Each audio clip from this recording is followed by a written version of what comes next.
Now, it's not every day that we get to have these shenanigans and fun and games. We're heading out the door right now to go see Mr. Taki and his gorgeous family, because he is one of the best when it comes to frameworks, but just being an awesome guy, being able to get great results and making it so simple to understand as well, which is really the true way that you know that someone really understands it, really gets it, and really puts it into practice as well.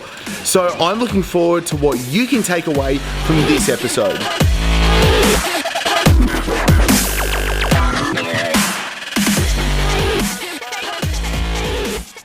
All right, so I have got the absolute beautiful Mr. Taki right now. Now we've switched this around because I actually thankfully got interviewed by Mr. T right here before, but this is where, as you know, I want to talk about frameworks. Yep. Because I think you are the absolute mix master micro frameworks. Yes. And let's start with business, because then I want to go a little bit deeper coming on into it. Yeah. Now, let's say so many people struggle with being able to actually get clients. Yep. What can they start doing? How can they start thinking about it so they can then start applying something? Yeah, so frameworks is all about how do we divide and conquer. Yeah. So if you think about how do I get clients, well, we've really got to attract leads, we've got to convert them into clients. So now we've already gone from get clients to 2 boxes. Yeah. Then we go attract. Well, first we've got to figure out who we want. Correct. What they want. Yeah. How do we give it to them? Yes. In a way that gets them into our world. Yes. Email address. Then what do we need to do to follow them up and book them in for a call? Yeah. So if you want to go like the simplest, straightest line to do that, you'd go... Beeline. Yeah, Beeline. You'd go Facebook ad offering lead magnet. They give you an email address. On the thank you page, there's a little video or text from you saying, hey, thanks for getting my cool free thing. Yeah. If you want to go deeper, faster, better with me, then click the button below and book in a session, and that's the straightest line between 2 points. Nice. Okay. What if they don't take that action right there? Perfect. What's a follow-up? Because most people don't, right? Yep. And so what we want to have is anytime we have an action we want people to take, like a lead magnet and opt-in. Yep. You guys understand lead magnets opt-ins? Yes. Great, perfect. Yes. Sorry, guys. Yeah.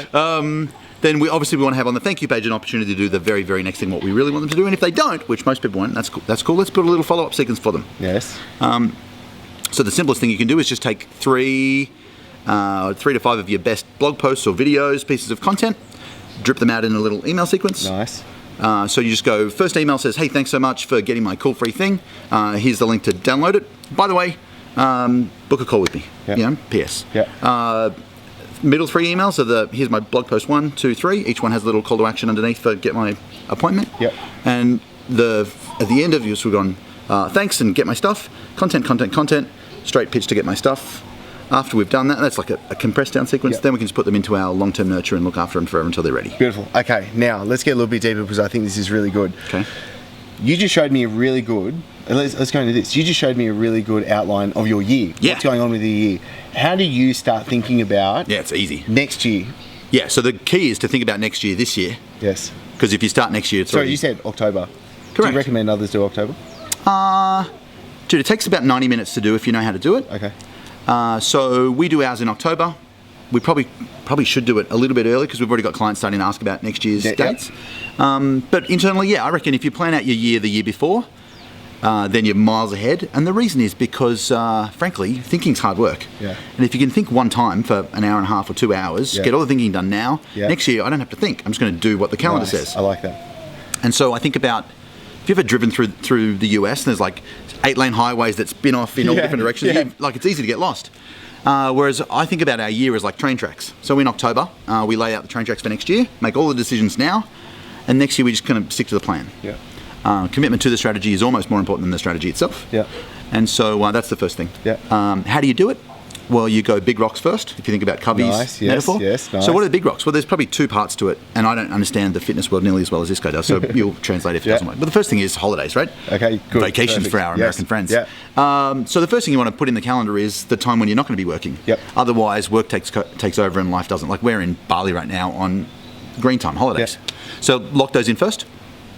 For now, just put in the dates of the holidays. Don't have to figure out where yet. We usually go how often and for how long. Yep. List of fun places we like to go. I pick the dates, Karen repicks the locations. Is there a recommendation that you have for the clients that you work with how much time they should have off? Yeah, totally. So all work and no play makes you a loser. Oh boy. Yeah, yes. Right? So we don't want to do that. Minimum, you want to be taking off, if this is a minimum. Yep. You want to be taking off, like a week a quarter. Awesome. I think would be great. Okay. Yep.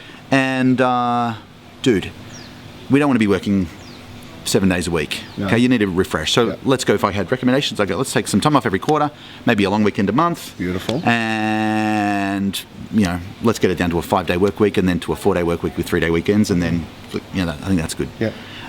Pick your own, design your own work week. I think that's the secret. Okay. Yeah. So first thing we're going to drop in holidays, and then the next thing we drop into the calendar is what we call the money making, which is what are the things which create cash into our business. I think I'll just jump in real quick because I think this is one of the most important things where people don't really understand what are the few key things that they've got to be doing that actually generate. There's 50 things you could do, and then there's 1 or 2 or maybe 3 that actually count, and if you dump the rest, you'd still be fine. Totally.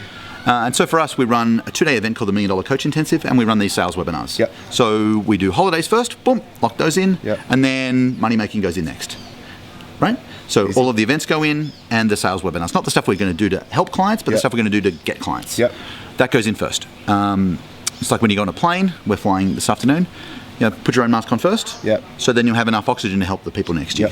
If you're all about your clients and you don't look after yourself, you're not going to be around long enough to help the people you put on the planet to help. So it basically goes big rocks, pebbles, sand, right? And so we've done big rocks, which is holidays, and then money making. Yep. Pebbles is anything you've got to do to deliver on the promise. Yep. So for us, it's it's the webinars you run, it's the workshops you run, it's the sessions that you do with your clients, it's that stuff. Then there's the sand, gravel. Jeez. Well, it's probably different in every business, but for us, it's what do we need to do? Sorry, man, I know this is really hard. These guns are like intimidating right now. He's like flexing just to hold the camera, busting a vessel. So for us, the sand is kind of professional and personal. So on the personal side of things, it's it's family time, it's date night, it's massages, it's nice. School activities, kids activities, fun stuff, anything rejuvenation. On the business side of things, it's team training, it's weekly meeting, quarterly retreat, tribal council when we go to the Philippines, that sort of stuff. Nice. That's good. No, I like this because this is started really strategic. Now it's really tactical, talking about what we're covering as well. And I think I like going from the big picture down to the little stuff, so you can understand what you've got to be doing right now. If you like, I'll give you a copy of my calendar and you can have a look at the example. The big idea is, if you don't put the most important stuff in first, it never gets done. And so it's not a question of like, will my calendar be full next year? Dude, it's going to be full. It's the question is like, who's going to fill it? Hopefully it's you. Cool. I love that. Awesome. Any parting words before? Be awesome and buy his stuff. Dude, you're a good man. I reckon they should just follow your advice. Well, it's good because I was going to say the exact same for Taki. And I think this was really cool, being able to come up and actually spend some really good time. Like, we've obviously met and chatted before and had some chin wags, but I think this is really good in understanding. And you just dropped some massive knowledge bombs before, and I think the power of being able to surround yourself with the right people. We've been talking about your evolution and your client's evolution. You want to be around people who are, just think about, if you're the 1.0 of where you are right now, what's the 2.0 look like, and how do you get around people who are already there? Yes. And so whatever your world is and your business looks like. How do you do that for yourself? I'm pretty strategic around the friends I want to make. And so, I don't buy a lot of courses for just in case learning. I'm very just in time. So I'm like, so what do I need to work on right now? Great. I love that. Who's really good at that? And how do I become their best friend in the next 2 months? Cool. No, I love that. And then I've got a bunch of friends who are just kind of hang out friends. They're just chilling out. Okay, beautiful. But excellent. Like here in Bali, the reason we came to Bali is because one of my best mates from San Francisco was here. And I knew that we get to have a good time, feed monkeys, and I'd be able to get some good input from him. Be able to give him some useful as well. And so I'm pretty careful of, I think the people you surround yourself with is really important. It's massively important, like your time and the energy and what you can learn or what they're going to take from you is so important. So you either, the easiest way is to buy their stuff, and the second best way is to become their friend. And you do either or both of those. Awesome. Okay, cool. Excellent. All right, well, time to pull your finger out and get it done. Latest. Now it's time for you to get the most out of this, and this is where I can jump in and give the answers that you need. So ask your questions in the comments below so I can personally come through and answer them for you. Plus, the best discussions happen on chrisdufay.com, so click on over to get everything that I've got there for you. And did you like this episode? Because if so, click subscribe so I can send you all the episodes to come for free straight to you. And for everything that I can't fit in these episodes, plus the free guides and coaching episodes, then click on over to chrisdufay.com now. Looking forward to seeing you soon and in the success community.